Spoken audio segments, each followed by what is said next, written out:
Good morning students of class 3। आज मैं आप लोगों को यूनिवर्स के बारे में बताने जा रहा हूँ, जो कि आपके एसएसटी बुक में फर्स्ट चैप्टर में दिया गया है, our universe.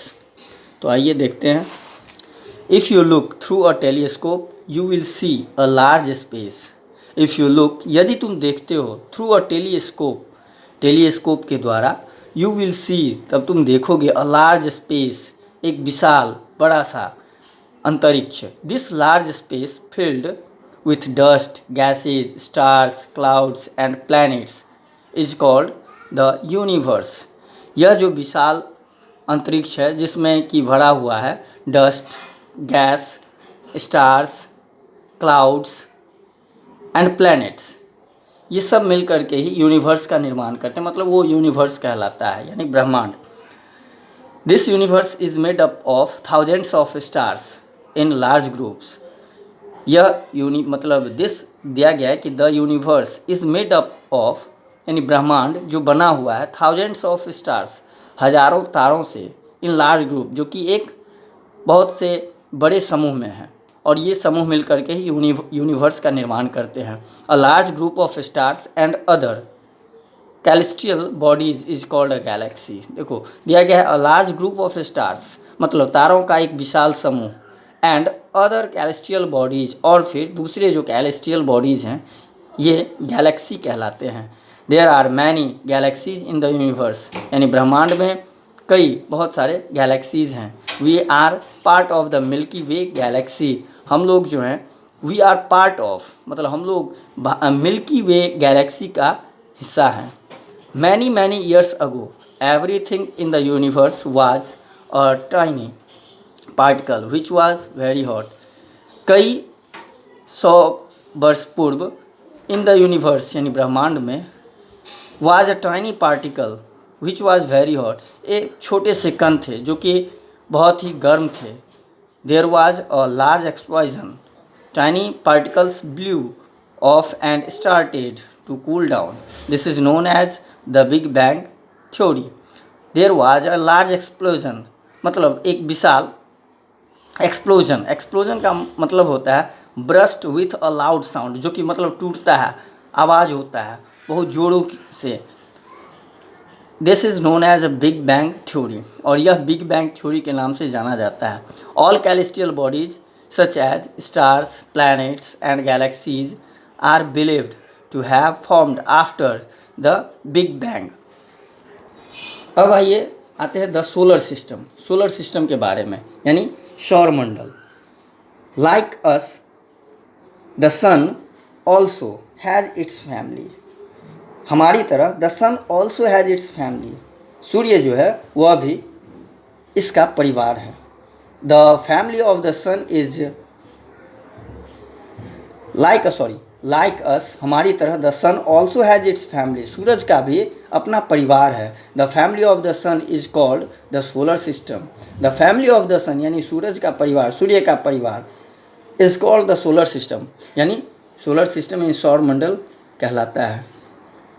The sun's family consists of planets, moons और satellites and other objects such as asteroids and comets. Sun's family, यानी सूर्य का परिवार, जो कि कंसिस्ट्स ऑफ, जो मिला होता है, उसमें प्लैनेट्स, मतलब कहने का अर्थ ग्रह, मून्स और satellites and other objects such as asteroids and comets, इन सभी चीज़ों से मिलकर सूर्य का परिवार बनता है।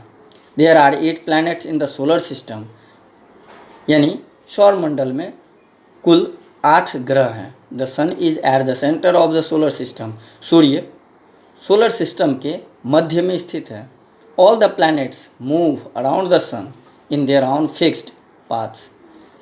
जितने प्लैनेट्स हैं, मतलब ग्रह हैं, वो सभी घूमते रहते हैं अराउंड द सन, सूरज के चारों तरफ, in their own fixed path, वो अपने फिक्स्ड एक पाथ में। These fixed path are called orbits, और वो प्लैनेट्स जिस फिक्स्ड पाथ में ये मूव करते रहते हैं वह पाथ जो है ऑर्बिट कहलाता है। Mercury is the smallest and Jupiter is the largest planet in the solar system. Mercury जो कि सोलर सिस्टम में सबसे छोटा और जुपिटर जो है वह सबसे विशाल ग्रह है। Saturn has many rings surrounding it. Saturn में जो है वो कई रिंग्स जो कि इसके चारों ओर हैं। These rings are made up of ice crystals. ये रिंग्स जो हैं वो आइस क्रिस्टल के बने हुए हैं। The earth is the only planet in the solar system that has life existing on it. धरती एक ऐसा ग्रह है जिस पर जीवन संभव है। The sun is the source of light and energy on the earth. The sun यानी सूरज जो कि वह स्रोत है लाइट का और ऊर्जा का। धरती पर जो है वह प्रकाश और ऊर्जा का स्रोत वह सूरज ही है। अब आते हैं स्टार्स एंड कॉन्स्टिलेशन। स्टार्स के बारे में जानते हैं। Stars are hot balls of burning gases. Stars जो हैं यानी तारे वो हॉट बॉल्स हैं मतलब गर्म गेंद, और बर्निंग गैसेज मतलब जलता हुआ गैस के समान है। The sun is the closest star to the earth. सूर्य जो कि धरती के सबसे नज़दीक का तारा है, उसको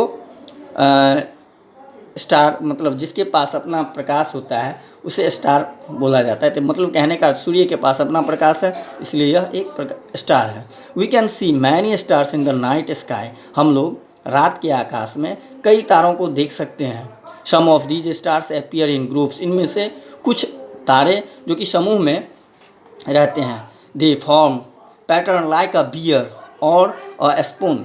मतलब वे एक पैटर्न का निर्माण करते हैं जैसा कि बियर का शेप या फिर स्पून का। Such patterns of stars that we see in the night sky are called constellation. और इस प्रकार का जो आकार होता है जो कि रात के आकाश में देखा जाता है वह कॉन्स्टिलेशन कहलाता है। अब आते हैं moon our bright neighbour. Moon मतलब चाँद जो कि हमारा वो पड़ोसी भी माना जाता है। Bright neighbour.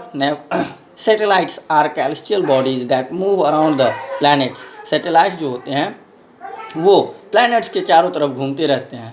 All planets except Mercury and Venus have satellites. All planets मतलब all planets except Mercury and Venus have satellites. सभी जो ग्रह हैं except Mercury and Venus, Mercury और वेनस को छोड़ करके बाकी जितने ग्रह हैं सबका अपना सैटेलाइट्स है। The moon is the satellite of the earth. चाँद जो कि धरती का सैटेलाइट माना जाता है, धरती का उपग्रह है। एट नाइट रात के समय we can see the moon in the sky. रात के समय आकाश में हम लोग चाँद को देख सकते हैं। अलॉन्ग विथ द स्टार्स वो तारों के साथ। The moon does not have its own light. चाँद के पास अपना प्रकाश नहीं होता है। It gets its shine from the sun. यह जो प्रकाश मतलब यह चमकता जो है वह सूरज के प्रकाश से।